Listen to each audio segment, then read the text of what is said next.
അപ്പോസ്തലന്മാരുടെ പ്രവർത്തനങ്ങൾ അധ്യായം 9. സാവൂളിന്റെ മാനസാന്തരം. സാവൂൾ അപ്പോഴും കർത്താവിന്റെ ശിഷ്യരുടെ നേരെ വധഭീഷണി ഉയർത്തിക്കൊണ്ടിരുന്നു. അവൻ പ്രധാന പുരോഹിതനെ സമീപിച്ച് ക്രിസ്തുമാർഗം സ്വീകരിച്ച സ്ത്രീ പുരുഷന്മാരിൽ ആരെ കണ്ടാലും അവരെ ബന്ധനസ്ഥരാക്കി ജെറുസലേമിലേക്ക് കൊണ്ടുവരാൻ ദമാസ്കസിലെ സിനഗോഗുകളിലേക്കുള്ള അധികാരപത്രങ്ങൾ ആവശ്യപ്പെട്ടു. അവൻ യാത്ര ചെയ്ത് ദമാസ്കസിനെ സമീപിച്ചപ്പോൾ പെട്ടെന്ന് ആകാശത്തിൽ നിന്ന് ഒരു മിന്നലൊളി അവന്റെ മേൽ പതിച്ചു. അവൻ നിലം പതിച്ചു. ഒരു സ്വരം തന്നോട് ഇങ്ങനെ ചോദിക്കുന്നതും കേട്ടു, സാവൂൾ, സാവൂൾ, നീ എന്തിനെ എന്നെ പീഡിപ്പിക്കുന്നു? അവൻ ചോദിച്ചു, കർത്താവേ, അങ്ങ് ആരാണ്? അപ്പോൾ ഇങ്ങനെ മറുപടി ഉണ്ടായി, നീ പീഡിപ്പിക്കുന്ന യേശുവാണ് ഞാൻ. എഴുന്നേറ്റ് നഗരത്തിലേക്ക് പോവുക. നീ എന്താണ് ചെയ്യേണ്ടതെന്ന് അവിടെ വെച്ച് നിന്നെ അറിയിക്കും. അവനോടൊപ്പം യാത്ര ചെയ്തിരുന്നവർ സ്വരം കേട്ടെങ്കിലും ആരെയും കാണായികയാൽ സ്തബ്ധരായി നിന്നുപോയി. സാവൂൾ നിലത്തുനിന്ന് എഴുന്നേറ്റു. കണ്ണുകൾ തുറന്നിരുന്നിട്ടും ഒന്നും കാണാൻ അവന് കഴിഞ്ഞില്ല. തന്മൂലം അവർ അവനെ കൈക്ക് പിടിച്ച് ദമാസ്കസിലേക്ക് കൊണ്ടുപോയി. 3 ദിവസത്തേക്ക് അവന് കാഴ്ചയില്ലായിരുന്നു. അവനൊന്നും ഭക്ഷിക്കുകയോ പാനം ചെയ്യുകയോ ചെയ്തില്ല. സാവൂളിന്റെ ജ്ഞാനസ്നാനം. അനനിയാസ് എന്നു പേരായ ഒരു ശിഷ്യൻ ദമാസ്കസിലുണ്ടായിരുന്നു. ദർശനത്തിൽ കർത്താവ് അവനെ വിളിച്ചു. അനനിയാസ്. അവൻ വിളി കേട്ടു. കർത്താവേ, ഇതാ ഞാൻ. കർത്താവ് അവനോട് പറഞ്ഞു, നീ എഴുന്നേറ്റ് ഋജ്വീതി എന്ന് വിളിക്കപ്പെടുന്ന തെരുവിൽ ചെന്ന് യൂദാസിന്റെ ഭവനത്തിൽ താർസോസുകാരനായ സാവൂളിനെ അന്വേഷിക്കുക. അവൻ ഇതാ പ്രാർത്ഥിച്ചുകൊണ്ടിരിക്കുകയാണ്. അനനിയാസ് എന്നൊരുവൻ വന്ന് തനിക്ക് വീണ്ടും കാഴ്ച ലഭിക്കാൻ തൻ്റെ മേൽ കൈകൾ വയ്ക്കുന്നതായി അവനൊരു ദർശനമുണ്ടായിരിക്കുന്നു. അനനിയാസ് പറഞ്ഞു, കർത്താവേ, അവിടുത്തെ വിശുദ്ധർക്കെതിരായി അവൻ ജെറുസലേമിൽ എത്രമാത്രം തിന്മകൾ പ്രവർത്തിച്ചിട്ടുണ്ടെന്ന് വളരെ പേരിൽ നിന്ന് ഞാൻ കേട്ടിട്ടുണ്ട്. ഇവിടെയും അവിടുത്തെ നാമം വിളിച്ചപേക്ഷിക്കുന്ന സകലരെയും ബന്ധനസ്ഥനാക്കുന്നതിനുള്ള അധികാരം പുരോഹിത പ്രമുഖന്മാരിൽ നിന്ന് അവൻ സമ്പാദിച്ചിരിക്കുന്നു. കർത്താവ് അവനോട് പറഞ്ഞു, നീ പോവുക. വിജാതീയരുടെയും രാജാക്കന്മാരുടെയും ഇസ്രായേൽ മക്കളുടെയും മുമ്പിൽ എൻ്റെ നാമം വഹിക്കാൻ തിരഞ്ഞെടുക്കപ്പെട്ട പാത്രമാണ് അവൻ. എൻ്റെ നാമത്തെ പ്രതി അവൻ എത്രമാത്രം സഹിക്കേണ്ടി വരുമെന്ന് അവന് ഞാൻ കാണിച്ചു കൊടുക്കും.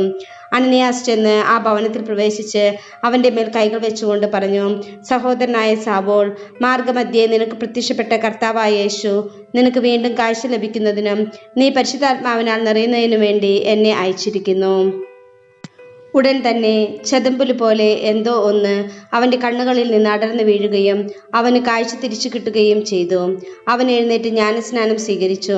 അനന്തരം അവൻ ഭക്ഷണം കഴിച്ച് ശക്തി പ്രാപിക്കുകയും ദമാസ്കസിലെ ശിഷ്യന്മാരോട് കൂടെ കുറേ ദിവസം താമസിക്കുകയും ചെയ്തു. അധികം താമസിയാതെ യേശു ദൈവപുത്രനാണെന്ന് അവൻ സിനഗോഗുകളിൽ പ്രഘോഷിക്കാൻ തുടങ്ങി. അത് കേട്ടവരെല്ലാം വിസ്മയഭരിതരായി പറഞ്ഞു, ജെറുസലേമിൽ ഈ നാമം വിളിച്ചപേക്ഷിക്കുന്നവരെ പീഡിപ്പിച്ചിരുന്നത് ഇവനല്ലേ? ഇവിടെയും അങ്ങനെയുള്ളവരെ ബന്ധനസ്ഥരാക്കി പുരോഹിത പ്രമുഖന്മാരുടെ മുമ്പിൽ കൊണ്ടുപോകാൻ വേണ്ടിയല്ലേ ഇവൻ വന്നിരിക്കുന്നത്? സാവൂൾ ആകട്ടെ കൂടുതൽ ശക്തി ആർജിച്ച് യേശു തന്നെയാണ് ക്രിസ്തു എന്ന് തെളിയിച്ചുകൊണ്ട് ദമാസ്കസിൽ താമസിച്ചിരുന്ന യഹൂദന്മാരെ ഉത്തരം മുട്ടിച്ചിരുന്നു. കുറെ നാൾ കഴിഞ്ഞപ്പോൾ അവനെ വധിക്കാൻ യഹൂദന്മാർ ഗൂഢാലോചന നടത്തി. അത് സാവൂളിന്റെ ശ്രദ്ധയിൽപ്പെട്ടു. അവനെ വധിക്കാൻ രാവും പകലും അവർ കവാടങ്ങളിൽ ശ്രദ്ധാപൂർവം കാത്തുനിന്നു. എന്നാൽ അവന്റെ ശിഷ്യന്മാർ രാത്രി അവനെ ഒരു കുട്ടയിലിരുത്തി മതിലിന് മുകളിലൂടെ താഴെ ഇറക്കി. സാവൂൾ ജെറുസലേമിലെത്തിയപ്പോൾ ശിഷ്യരുടെ സംഘത്തിൽ ചേരാൻ അവൻ പരിശ്രമിച്ചു. എന്നാൽ അവർക്കെല്ലാം അവന് ഭയമായിരുന്നു. കാരണം അവനൊരു ശിഷ്യനാണെന്ന് അവർ വിശ്വസിച്ചില്ല. ബാർനബാസ് അവനെ അപ്പോസ്തലന്മാരുടെ അടുക്കൽ കൂട്ടിക്കൊണ്ടുവന്നു. സാവൂൾ വഴിയിൽ വെച്ച് കർത്താവിനെ ദർശിച്ചതും അവിടുന്ന് അവനോട് സംസാരിച്ചതും ദമാസ്കസിൽ വെച്ച് യേശുവിന്റെ നാമത്തിൽ അവൻ ധൈര്യപൂർവ്വം പ്രസംഗിച്ചതും ബാർനബാസ് അവരെ വിവരിച്ചു കേൾപ്പിച്ചു. അനന്തരം സാവൂൾ അവരോടൊപ്പം ജെറുസലേമിൽ ചുറ്റി സഞ്ചരിച്ചുകൊണ്ട് കർത്താവിന്റെ നാമത്തിൽ ധൈര്യത്തോടെ പ്രസംഗിച്ചു. ഗ്രീക്കുകാരോടും അവൻ പ്രസംഗിക്കുകയും വാദപ്രതിവാദത്തിൽ ഏർപ്പെടുകയും ചെയ്തു. അവരാകട്ടെ അവനെ വധിക്കാൻ ശ്രമിച്ചു കൊണ്ടിരുന്നു. എന്നാൽ ഈ വിവരം അറിഞ്ഞ സഹോദരന്മാർ അവനെ കേസ്രിയായിൽ കൊണ്ടുവന്ന് താർസോസിലേക്ക് അയച്ചു. അങ്ങനെ യൂദയ, ഗലീലി, സമരിയ എന്നിവിടങ്ങളിലെ സഭയിൽ സമാധാനമുളവായി. അത് ശക്തി പ്രാപിച്ച് ദൈവഭയത്തിലും പരിശുദ്ധാത്മാവ് നൽകിയ സമാശ്വാസത്തിലും വളർന്നു വികസിച്ചു. പത്രോസിന്റെ സഭാ സന്ദർശനം. പത്രോസ് ചുറ്റി സഞ്ചരിക്കുന്നതിനിടയിൽ ലിദിയായിലെ വിശുദ്ധരുടെ അടുക്കിലെത്തി. അവിടെ ഐനേയാസ് എന്നൊരുവനെ അവൻ കണ്ടുമുട്ടി. അവൻ 8 വർഷമായി തളർവാദം പിടിപെട്ട് രോഗശയ്യയിലായിരുന്നു.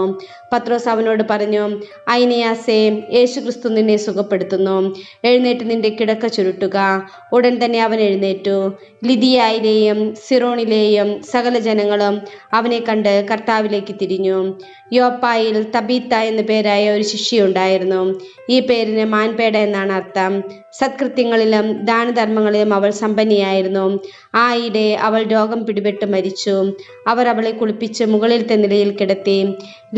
ലിദ യോപ്പായുടെ സമീപത്താണ്. പത്രോസ് അവിടെയുണ്ടെന്നറിഞ്ഞ് ശിഷ്യന്മാർ 2 പേരെ അയച്ച് താമസിയാതെ തങ്ങളുടെ അടുത്തേക്ക് വരണമെന്ന് അഭ്യർത്ഥിച്ചു. പത്രോസ് ഉടനെ അവരോടൊപ്പം പുറപ്പെട്ടു.